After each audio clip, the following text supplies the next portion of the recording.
shemeji yangu. Nimekuja kwa sababu inanifika shingoni. Nitomba hachi anonifanyia Aiman. Nimemkosea kitu kikubwa sana mpaka anitese. Ni kwamba amenioa ili anitese kweli.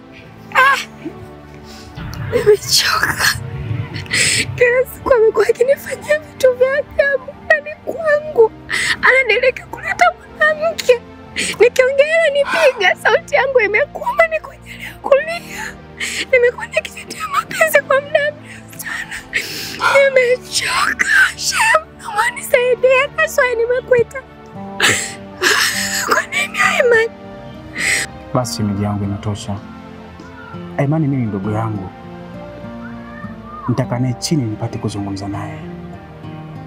Maana mimi sina ndugu mwingine kumsaidia tofauti na Aiman. Na Aiman hana kumsaidia tofauti na mimi. Kwa hiyo hilo swala niachie mimi.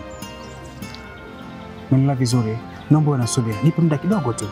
Kila kitu nitakiweka kikae sawa. Umesikia nini? Umenisikiliza vizuri? Sidhani kama naweza kukuelewa. Mimi mpaka natishia kujewa, lakini hanielewi. Na yuko lazima hata nife huenda. I'm so tired. Nimechoka. Ananifanyia vitu vya ovyo sana mwanaume, sikufanya mwanamke hivyo. Hata kama amenichoka. Basi kwani analomba ya basi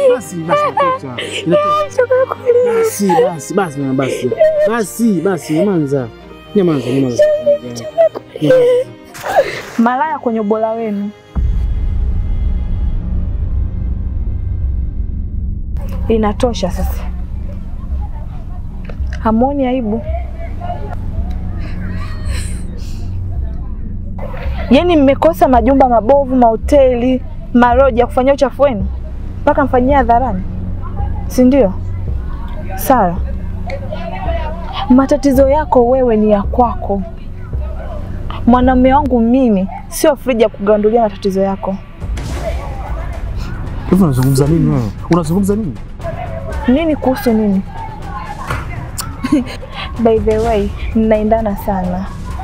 Na mna muda mzuri na wakati mzuri wa kufanya mambo yenu. Enjoy your time. Subiri nikuelezee basi. Subiri nikuelezee, mbona hivyo wewe? Hata mimi ninacho ambacho yeye hana. Kwani yeye ni mwanamke peke yake hapo? Mimi ni mwanamke nilokamilika. Naweza nikakupa kila kitu ambacho unahitaji, hata kwa mke wako hujawahi kukipata. Ninaweza nikakupa tena. Umesikia? Aiman hajakosa. Ni ujinga wake tu. You are a good man. Baadaye huenda nilikuwa nakupenda hapo kabla.